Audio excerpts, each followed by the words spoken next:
Hello, je suis Aline, coach business chez The Bee Boost. Après des années de freelance en tant que retoucheuse photo, je suis devenue coach business et j'aide désormais les entrepreneurs à booster leur entreprise. Si vous êtes à la recherche de stratégies, d'astuces, de retours d'expérience, de partage et d'une bonne dose de bonne humeur, vous êtes au bon endroit. Dans ce podcast, seul ou avec mes invités, je vous partage tout pour vous inspirer au quotidien, vous aider à atteindre tous vos objectifs et faire en sorte que vous puissiez développer le business de vos rêves. Alors, installez-vous confortablement et c'est parti pour l'épisode du jour.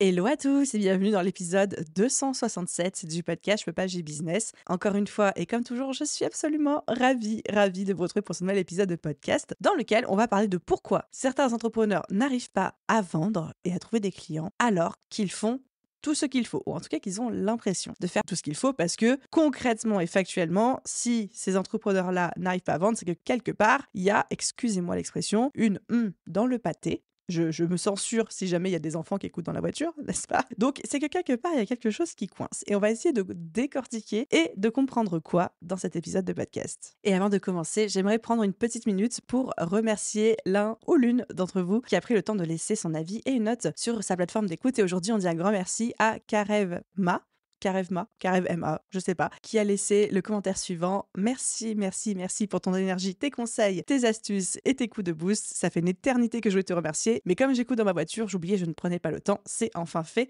Merci à tous ceux qui, même quand ils écoutent dans la voiture en faisant autre chose, après vous revenez sur votre plateforme d'écoute, que ce soit Spotify, Apple Podcast, Google Podcast, etc. Non, je crois que Google Podcast n'existe plus, je sais plus. Bref, en tout cas, merci de prendre à chaque fois le temps et la peine de me laisser vos commentaires. Encore une fois, je les lis tous. Voilà, je referme ma parenthèse et c'est parti pour l'épisode du jour. On va parler de vente et on va parler de pourquoi est-ce que certains n'arrivent pas à vendre alors que d'autres y arrivent presque tout de suite. Ça peut être assez rageant. Vendre, pour moi, c'est un petit peu le problème de tout entrepreneur qui ne vit pas encore pleinement de son activité. Alors, je vais enfoncer une porte ouverte, mais c'est vrai que client plus vente égale chiffre d'affaires. Jusqu'ici, je pense que tout le monde va être d'accord. Et donc, du coup, généralement, quand on démarre un business, il y a un peu deux catégories de personnes. Il y a les entrepreneurs pour qui tout semble décoller très vite tout de suite, c'est-à-dire dans les semaines ou dans les mois qui suivent le début de leur activité. On se dit, mais what the fuck, ils ont tout compris, ils ont une recette miracle du succès que moi je n'ai pas, etc. Et de l'autre côté, il y a les personnes qui vont galérer pendant 6 mois, 1 an, 2 ans, 4 ans, et au bout de 4 ans, toujours avoir des difficultés à vendre, toujours avoir des difficultés à trouver des clients, et qui vont se dire, qu'est-ce que je fais mal ou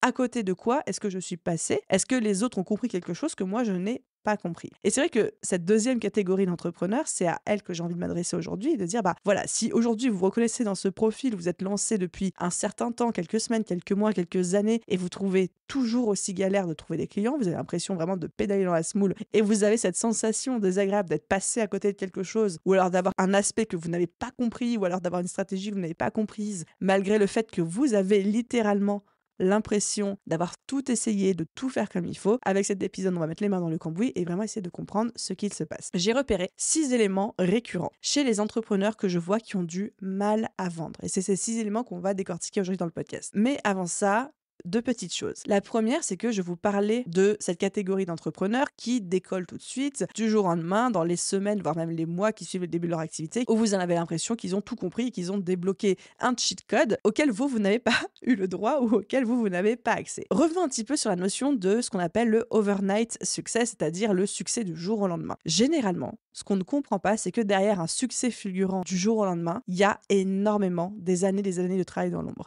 J'ai 4 exemples à vous donner pour ça. Premier exemple, Taylor Swift.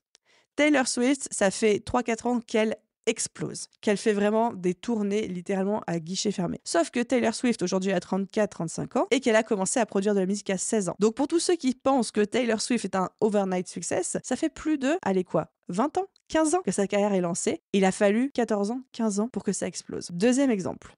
L'humoriste qui retourne TikTok en ce moment, Matt Rife. Je ne sais pas si vous connaissez Matt Rife, humoriste américain, mais à se taper les fesses par terre, donc ça, on adore. Pareil, explosion du jour au lendemain sur TikTok à la fin du confinement, donc plutôt entre 2021 2022. 2022, il a vraiment débarqué sur TikTok. Succès phénoménal, spectacle sur Netflix, tournée à guichet fermé, ultra connu pour son jeu avec la foule, ses impros, etc. Sauf que Matt Rife, il a commencé le stand-up, il avait 15 ans et aujourd'hui il en a 27. Donc ce n'est pas un succès du jour au lendemain, un overnight success, c'est juste quelqu'un qui bosse depuis qu'il a 15 ans et qui, 12 ans après, a pu enfin exploser sur les réseaux sociaux. Troisième exemple, Pareil, une nana qui cartonne en ce moment, qu'on voit de partout, Madison Beer.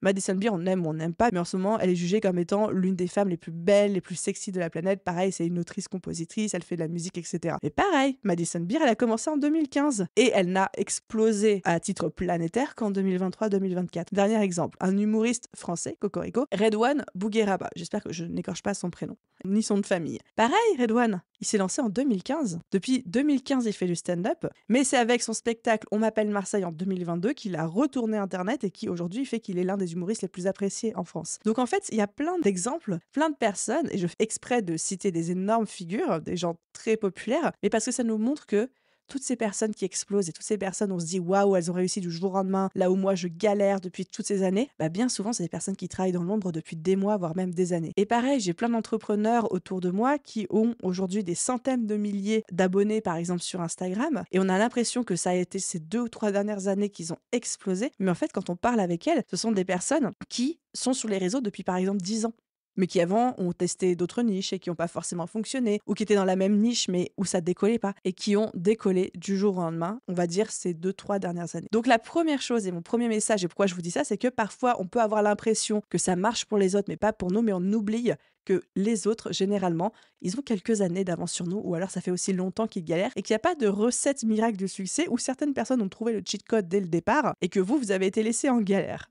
Pas du tout. Deuxième chose que j'ai besoin que vous compreniez avant qu'on commence à aborder ces fameux 6 éléments récurrents qui font que quelqu'un n'arrive pas à vendre, c'est que vendre, c'est complètement décorrélé, enfin en tout cas 90%, de la qualité de votre travail et de votre offre. Votre capacité à vendre et le fait que vous vendiez ou non n'a presque, je dis bien presque, aucun rapport avec la qualité de votre offre. Ce n'est pas parce que vous êtes une bonne personne et que vous faites du bon travail que vous allez bien vendre. Je répète, ce n'est pas parce que vous êtes une bonne personne et que vous faites du bon travail que vous allez bien vendre. Parce que je distingue vraiment, je mets une énorme barrière entre la qualité de votre travail et votre capacité à vous vendre. Parce que par définition, votre client, tant que vous ne lui avez pas vendu votre offre, il ne peut pas en juger de la qualité.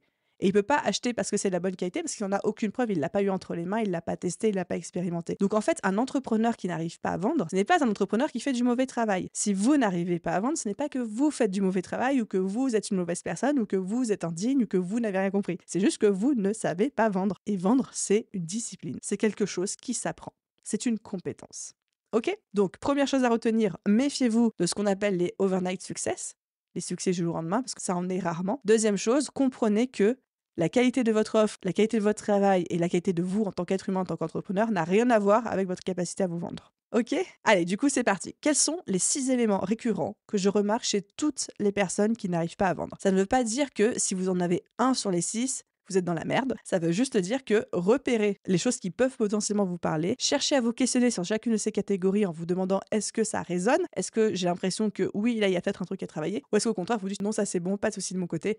Catégorie suivante. La première raison qui fait qu'un entrepreneur a du mal à se vendre. Ce qu'il propose n'est pas clair. Je répète, ce qu'il propose n'est pas clair. C'est le fameux positionnement, la fameuse promesse, l'offre. Et, spoiler alerte, si ce n'est pas clair pour vous, ce que vous faites et ce que vous proposez, ça ne peut pas l'être pour les personnes en face. En fait, en résumé, il faudrait que vous soyez capable aujourd'hui d'expliquer à tonton Ferdinand ou tata Janine en quelques phrases votre métier, ce que vous faites. Si vous n'êtes pas capable d'expliquer ça à quelqu'un qui est complètement néophyte et qui ne comprend rien, vos clients, potentiellement, ne peuvent pas comprendre non plus. Vous devez pouvoir, en quelques mots, quelques phrases, expliquer à n'importe qui ce que vous faites. Car si vous n'en êtes pas capable, vous n'êtes pas capable de vendre. Parce que les gens ne vont pas comprendre et comme dit l'adage, a confused mind doesn't buy, un esprit confus n'achète pas.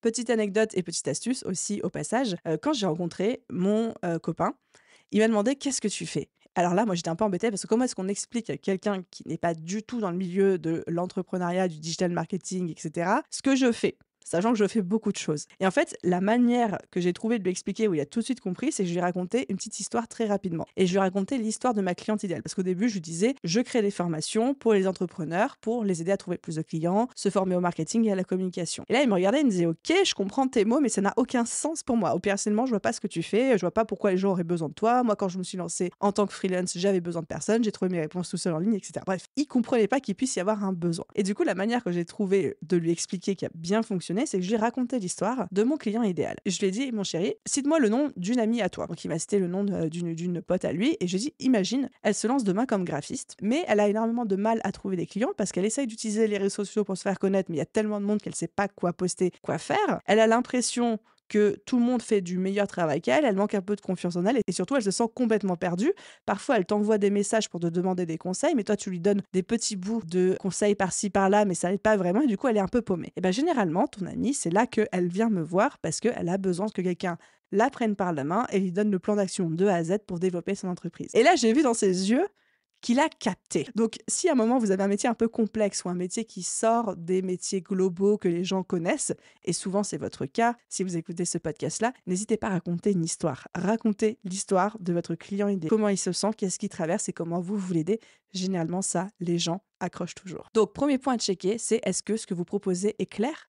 Non seulement pour votre client idéal, donc il faut lui parler avec des mots qu'il comprend. Si c'est un client qui est très débutant, il faut lui parler avec des mots très débutants. Si c'est un client qui est très expérimenté, lui parler avec le vocabulaire qui va bien. Deuxième chose, et surtout, est-ce que vous êtes capable aussi d'en parler à de parfaits néophytes parce que ces personnes-là peuvent devenir prescripteurs, les gens de votre entourage peuvent vous recommander. Donc c'est important aussi que eux comprennent ce que vous faites et sachent l'expliquer à leur tour autour d'eux. Deuxième raison pour laquelle certains entrepreneurs n'arrivent pas à vendre, même s'ils ont l'impression de faire tout ce qu'il faut, c'est que leurs offres et leurs tarifs ne correspondent pas à leur clientèle. Celle-là, elle est un petit peu dure à accepter et à avaler, désolé pour ça, mais souvent c'est le cas. Souvent, on crée des offres qui ne sont pas adaptées à notre clientèle. Qu'est-ce que j'entends par là? En termes d'habitude de consommation, votre client idéal, en tout cas votre client cible, il a certaines habitudes. Par exemple, si moi je suis une grande consommatrice de thé, je vais avoir l'habitude d'acheter du thé. Alors soit je vais l'acheter en grande surface, soit je vais l'acheter dans une chaîne spécialisée que j'aime, soit je vais l'acheter auprès d'un petit producteur, mais j'ai acheté mon thé en sachet et puis chez moi j'ai la théière qui va bien et puis la petite pince à thé, etc., etc. Mais si demain quelqu'un me vend du thé liquide à dissoudre avec une cuillère dans l'eau, est-ce que ça va correspondre à mes habitudes? Est-ce que ça va correspondre à la manière dont j'aime consommer le thé? Il y a fort à parier que je regarde ce truc et que je me dise ça a l'air hyper chelou, ça a l'air hyper chimique, c'est pas vraiment mes habitudes de consommation. Est-ce que j'ai vraiment envie d'acheter du thé qui se dissout dans l'eau à la petite cuillère? Peut-être que oui, peut-être que non. Mais quand on crée une offre et qu'on la fait de manière inédite, en se disant ouais, j'ai créé une super offre, personne n'a jamais fait un truc comme ça, je suis le seul et du coup ça va trop bien marcher, bah pas toujours, parce que si ça emmène son client trop loin de ses habitudes de consommation, vous allez avoir beaucoup plus besoin de faire de l'éducation, de l'évangélisation sur c'est quoi votre produit et en quoi c'est tout aussi bien, même si c'est très différent, vs vous caler dans ses habitudes de consommation. Donc ça, c'est la première chose. Et ensuite, est-ce que l'expérience que vous offrez avec votre offre, c'est-à-dire votre produit, votre service, est aussi à la hauteur de la personne? Est-ce qu'elle a envie de vivre? Donc, première question à vous poser dans cette deuxième catégorie de est-ce que mon offre et mes tarifs correspondent à ma clientèle, c'est que est-ce que mon offre est alignée avec ce que ma clientèle veut vivre en termes d'expérience, s'attend à voir en termes d'habitudes de consommation et peut expérimenter en termes de résultats. Parce que si, encore une fois, vous vendez une offre, mais vous n'êtes pas capable de délivrer les résultats promis, là aussi, ça va être compliqué de la vendre. Si demain, je fais appel à, je sais pas, par exemple, un graphiste pour refaire l'identité visuelle de The Bee Boost, mais que je vois le portfolio de la personne et que je juge selon mes critères et mes goûts à moi que je n'aime pas du tout ce que la personne fait, ce n'est pas du tout à mon goût, bah je ne vais pas acheter parce que ça ne me correspondra pas. Je prends un autre exemple, si quelqu'un demain vend des poupées, mais que les poupées elles sont hideuses et qu'elles sont hyper moches, alors je dis pas qu'il n'y a pas de marché pour ça, mais cette personne aura du mal à vendre parce que ce qu'elle fait ne sera pas jugée comme étant de qualité. Et encore une fois, je dis ça, mais je suis persuadée qu'avec un bon marketing, on peut vendre une poupée très moche. Ok? Donc première chose. Deuxième chose, toujours dans cette catégorie offre et tarifs, c'est est-ce que les tarifs correspondent à ma clientèle? Un tarif, il faut comprendre que c'est un moyen de vous rémunérer, mais pas que. Un tarif, c'est aussi un positionnement marketing. Votre tarif communique quelque chose. Un tarif haut, on va tout de suite avoir cette impression de c'est premium, c'est de la valeur, c'est de la qualité, mais c'est pas pour tout le monde. Un tarif très bas, voire même parfois trop bas, peut renvoyer une image de quelque chose de cheap. Si vous avez trouvé un moyen de vendre une voiture neuve qui normalement vaut 30 000 euros, et là la voiture, elle est vendue 999 euros par la marque, automatiquement, n'importe quelle personne va se dire la deuxième voiture, c'est de la merde. Si demain, je vous mets deux ordinateurs complètement similaires devant vous, exactement similaires, et que je vous dis l'un vaut 3 000 euros et l'autre vaut 200 euros, automatiquement, dans votre tête, vous allez vous dire celui à 200 euros, soit c'est de la seconde main, soit il y a des trucs qui ne fonctionnent pas, soit il est moins puissant, soit il a moins de capacité, mais forcément, le prix voudra dire que l'un est meilleur que l'autre. Alors que ça se trouve, c'est exactement le même ordinateur. Donc ça, c'est aussi la puissance des prix. Donc ça ne veut pas dire, et je ne suis surtout pas en train de vous dire qu'il faut baisser vos tarifs, bien au contraire, mais juste est-ce que votre tarif actuel reflète le message, le positionnement, le marketing que vous souhaitez renvoyer. Si vous voulez être quelqu'un premium qui fait de la très grande qualité, qui bosse avec peu de clients, mais qui va dans le détail, etc., soyez cher. Si vous voulez quelqu'un, au contraire, qui est accessible, qui est pour tout le monde, avec des valeurs de démocratisation, de vulgarisation, de masse, soyez peu cher. Ça, c'est le choix que j'ai fait avec The Big Boost. Donc la question à vous poser, c'est aujourd'hui, qui est ma cible? Quelles sont ses habitudes de consommation? Et ça, on peut le savoir juste en fonctionnant au bon sens. Je ne vous demande pas de devenir des sociologues, experts, etc. Et surtout, est-ce que mes tarifs sont alignés avec ça? Donc, je récapitule. Le deuxième critère qui fait que certains entrepreneurs n'arrivent pas à vendre alors qu'ils ont l'impression de bien faire et de tout faire comme il faut, c'est parce que parfois leurs offres et leurs tarifs ne correspondent pas ni à leur clientèle, ni au positionnement qu'ils souhaitent avoir. Troisième critère qui fait que certains entrepreneurs n'arrivent pas à vendre alors qu'ils font tout comme il faut, c'est qu'ils ont peur de se mettre en avant et ils n'osent pas communiquer. Et j'aime beaucoup cette citation de Stuart Britt qui nous dit « Pour une entreprise, ne pas communiquer, c'est comme faire de l'œil à une fille dans le noir. Vous savez ce que vous faites, mais personne d'autre ne le sait. » Je répète la citation, elle est chouette. Stuart Britt qui dit « Pour une entreprise, ne pas communiquer, c'est exactement comme faire de l'œil à une fille dans le noir. Vous savez ce que vous faites, mais personne d'autre ne le sait. » La question aujourd'hui que je vous pose, c'est est-ce que les gens savent ce que vous faites? Est-ce que vous communiquez? Il est de votre responsabilité en tant que chef d'entreprise de communiquer sur votre business, que ce soit via les réseaux sociaux, votre site internet, de la publicité, des événements, du networking, que sais-je.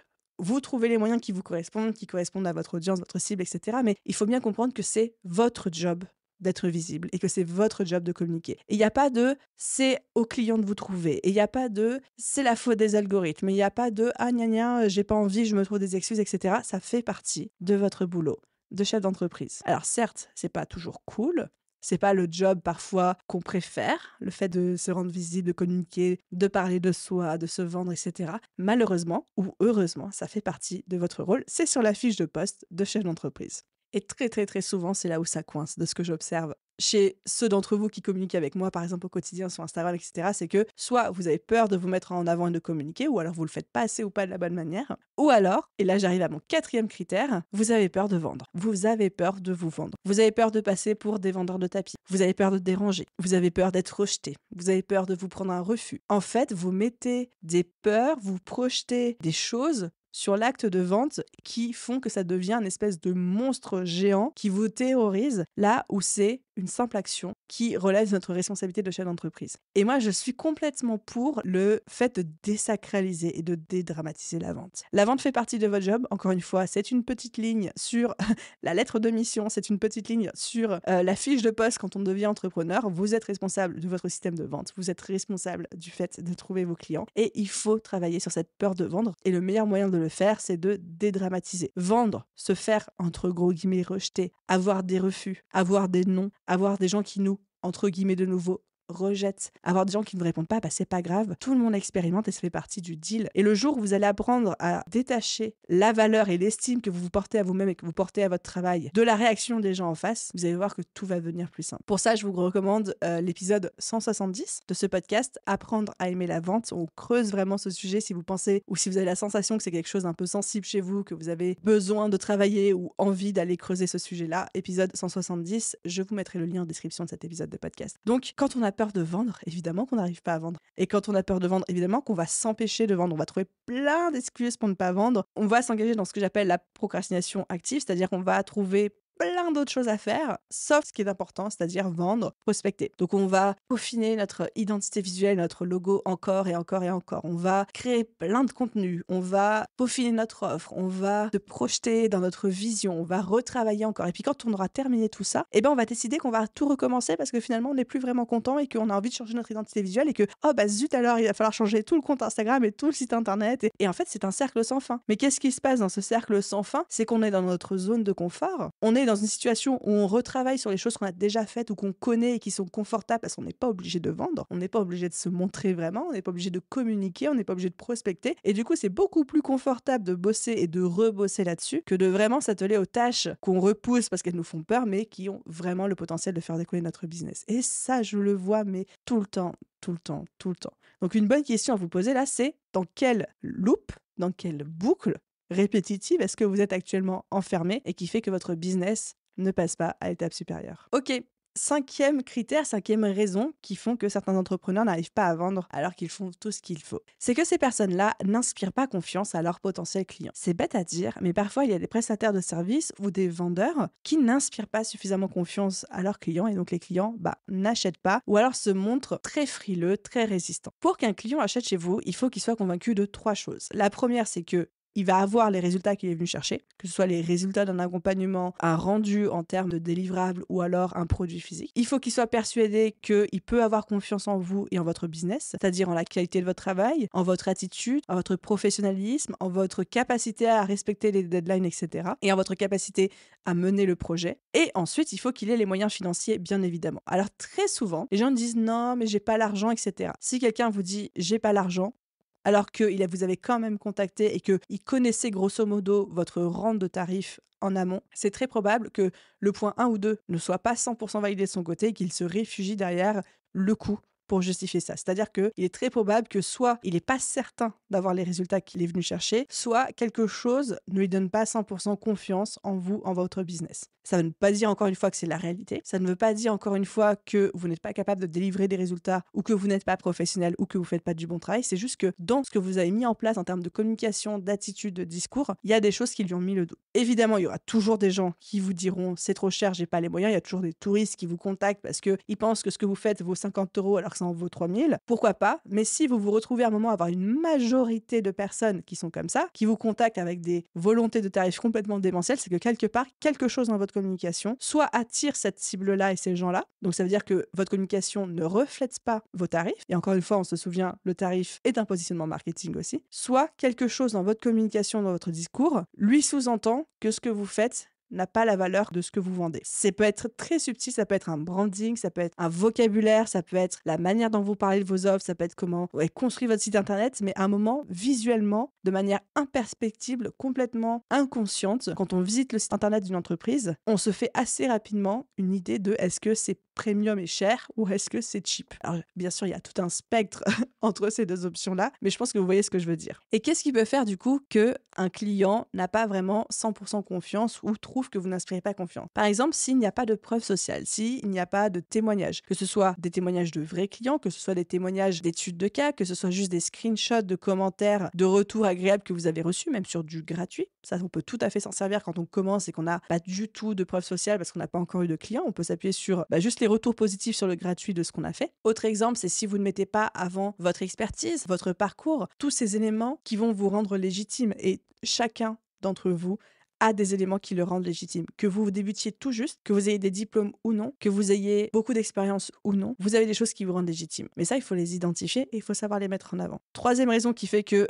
un client pourrait trouver que vous n'aspirez pas confiance, c'est le soin que vous apportez à votre expérience client. Entre quelqu'un qui a vraiment réfléchi son parcours client entre le moment où vous contactez et le moment où vous faites par exemple un appel découverte, est-ce que les mails sont clairs? Est-ce qu'il y a un lien pour prendre rendez-vous? Est-ce qu'il y a les petits rappels? Est-ce que les choses sont bien cadrées, bien carrées, bien guidées? Ou est-ce que c'est un peu à l'arrache où vous convenez vite fait sur Instagram d'un rendez-vous et vous envoyez le lien du Zoom 3 minutes avant? Là encore, vous ne renvoyez pas la même image à votre client et votre client peut être rassuré ou non s'il sent que vous maîtrisez, que vous avez les process et que lui, il est encadré. Et ensuite, dernière chose, et il faut la citer, pareil, c'est pas toujours agréable à entendre, mais ça existe, c'est que parfois, certains clients n'achètent pas parce que l'attitude dégagée par l'entrepreneur devant lui n'est pas assez professionnelle, ou alors il y a une attitude assez négative. Imaginez-vous, si vous rentrez dans un magasin avec l'intention d'acheter quelque chose, mais vous commencez à vouloir parler à la vendeuse elle parle à sa collègue, elle mâche un chewing-gum, elle est à moitié avachie sur son comptoir, elle vous jette un coup d'œil, elle vous dévisage de haut en bas comme si elle analysait la manière dont vous êtes habillé. Vous avez qu'une envie, c'est de partir. Vous avez qu'une envie, c'est de prendre les jambes à votre cou et de partir. Parce qu'il y a une manière dont votre client a envie d'être traité, il y a une manière dont on a tous envie d'être traité. Et même si on a envie de dépenser notre argent, si l'attitude de la personne en face nous repousse, on va partir et on va aller acheter autre part. Donc encore une fois, ça c'est un cas assez exceptionnel. Je ne le rencontre pas souvent, mais ça m'est déjà arrivé de me retrouver face à des prestataires où dans leur attitude, j'avais l'impression qu'ils n'avaient pas envie d'être là. Donc moi ça a été très clair tout de suite. Ça a été si tu ne veux pas mon argent, je ne te le donne pas, il n'y a pas de problème. Donc il faut aussi soigner son attitude, que ce soit son attitude personnelle ou même son attitude en ligne sur est-ce que j'inspire confiance à mes potentiels clients. Et encore une fois qu'on débute ou qu'on soit un entrepreneur expérimenté, on a toujours des leviers à actionner pour pouvoir mettre ça en place. Et ensuite, j'arrive au sixième et dernier critère qui fait qu'un entrepreneur n'arrive pas à vendre alors qu'il a l'impression de faire tout ce qu'il faut, c'est qu'il ne se laisse pas le temps d'avoir des résultats. Encore une fois, on a parlé des overnight success dans l'introduction de cet épisode de podcast. Et là, j'ai envie d'en remettre une couche et de vous dire, c'est pas parce que vous avez créé votre site internet et votre post Instagram depuis 3 heures que c'est en ligne et que vous n'avez aucun client que ça veut dire que vous devez changer de métier. Qu'on s'entende. Chaque réussite, aussi fulgurante qu'elle paraisse, prend du temps. Littéralement, ça prend du temps. Plusieurs semaines et mois pour les plus chanceux, parce qu'il y a aussi une dimension de chance. Par exemple, si je reprends Madison Beer, où je vous disais, elle a commencé en 2015, elle a explosé en 2023, aujourd'hui elle cartonne en 2024, mais 2015, un des facteurs qui a aidé à propulser sa carrière, c'est qu'en 2017, une de ses chansons a été repartagée par Justin Bieber, qui lui a donné un début de semblant de notoriété. Donc il y a toujours des petits facteurs chance extérieurs qui peuvent accélérer. Mais dans 99% des cas, il faut plusieurs mois, voire même 1 ou 2 ans, que votre business décolle vraiment. Et toute personne qui vous dira le contraire n'est pas honnête. Il y a des personnes qui décollent en quelques mois, mais la plupart du temps, c'est beaucoup plus long que ça. Et ce n'est pas parce que ça fait 1 an que vous êtes lancé, que vous ne vivez pas encore pleinement de votre activité, que vous ne faites pas encore 300 000 € de chiffre d'affaires, que ça veut dire que vous êtes nul ou que ça veut dire que vous n'avez rien compris. Vous êtes juste la norme. Et malheureusement, aujourd'hui, notre société a tendance à glorifier les personnes qui ont des résultats très rapides, en très peu de temps, etc. Et je comprends parce que ça vend du rêve. Et en tant qu'être humain, on aime savoir que c'est rapide et que c'est énorme et que c'est impressionnant, etc. Mais la majorité, la norme, ce n'est pas ça. Et même quand ça arrive à certaines personnes, parce que je fais partie de ces gens qui disent et c'est la vérité. Quand j'ai créé The Bee Boost, j'ai passé 1 an à construire le business en side project parce que j'étais freelance à temps plein. J'ai construit The Bee Boost et l'audience, je travaille dessus le soir et le week-end. Et quand je me suis mis à temps plein dessus en septembre 2019, il m'a fallu 5 mois pour arriver à générer 10 000 € par mois. Donc on pourrait se dire, ok, Aline, en 4-5 mois, elle a fait ses 10K par mois. Oui, mais ce qu'il faut bien comprendre là-dedans, c'est qu'avant ça, j'ai quand même été freelance pendant 6 ans dans le domaine du luxe, de la mode et de la beauté. Donc, c'est-à-dire avec des clients grands comptes, c'est-à-dire avec des gros TJM. Donc, c'était pas mon premier business. C'était pas la première entreprise que je créais. J'avais déjà 6 ans de background. Et la première fois, j'avais pas mis 6 mois à atteindre les 10K. J'avais mis 3 ans. Donc, même pour ces gens qui semblent y arriver du jour au lendemain, la question à se poser, c'est est-ce que vraiment c'est du jour au lendemain? Ou est-ce que ça fait des années qu'ils galèrent dans l'ombre et puis d'un coup, ça décolle? Ou est-ce que c'est des gens qui ont un background, qui ont une expérience passée qui fait que c'était plus facile pour eux? Parce qu'il y avait soit une expérience préalable dans l'entrepreneuriat où ils ont un peu compris les mécanismes et les rouages, ou alors une formation, un ancien métier qui leur a donné des leviers d'accélération. Donc, ma conclusion de cet épisode, et là où je veux en venir, le fond de mon message, c'est que déjà, vendre, c'est quelque chose qui s'apprend. C'est pas facile de vendre, même quand on fait un excellent travail et même quand on est une bonne personne. C'est une compétence qui s'apprend de la même manière qu'on apprenait les mathématiques à l'école. Il faut apprendre à vendre, et même de manière globale, moi je suis persuadée qu'il faut apprendre à être entrepreneur. C'est pas quelque chose de magique, c'est pas un mot, une phrase, un message de prospection qu'on peut bêtement copier-coller qui, pouf, débloque tout. J'aimerais avoir cette baguette magique à vous communiquer pour trouver des clients et arriver à vendre facilement. Je ne l'ai pas. Je la cherche depuis plusieurs années. Je ne l'ai pas trouvé. Donc, vendre, ça s'apprend. Et surtout, vendre et votre capacité à vendre et à trouver des clients, c'est complètement décorrélé à 90% de la qualité de votre travail et de vous, votre valeur en tant que personne. On connaît aujourd'hui des personnes, je ne citerai pas de nom, mais qui sont d'excellents vendeurs, alors qu'ils font pas un travail oufissime. C'est correct, mais c'est pas oufissime. Et à contrario, on connaît tous autour de nous des entrepreneurs qui font un travail génial, qui sont des personnes formidables, et pourtant ces personnes, elles ont du mal à trouver des clients. Je vais me donner un exemple qui va chercher encore plus loin. Excusez-moi du parallèle, mais on connaît tous autour de nous une personne qui est célibataire, alors qu'on se dit que c'est la personne la plus extraordinaire du monde. On comprend pas pourquoi elle est célibataire, mais on se dit mais c'est fou, comment ça se fait que t'es célib, t'es trop bien comme personne, n'importe qui serait hyper chanceux de t'avoir, etc. Et à contrario, on connaît tous d'autres personnes, ou une autre personne, qui enchaînent les relations, alors qu'on se dit, franchement, pourquoi, quoi? L'injustice, quoi. Qu'est-ce qui fait la différence? La confiance, la capacité à se vendre, à se mettre en avant, à tester, à y aller, à oser, se mettre parfois en danger d'échouer, en danger d'être rejeté. J'ai envie de te dire, vendre, c'est un petit peu pareil. Le fait que vous vendiez ou non ne veut rien dire sur votre légitimité en tant qu'entrepreneur et la qualité de votre travail et la qualité de vous en tant que personne. C'est juste le reflet de vos compétences. Est-ce que vous savez vous vendre ou non?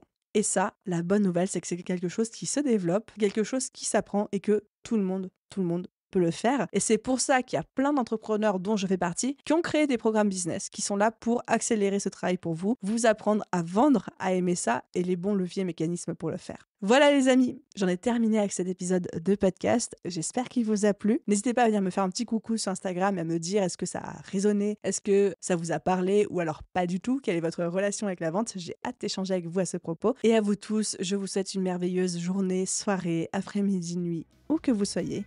Et je vous dis à très vite dans un prochain épisode. Bye tout le monde!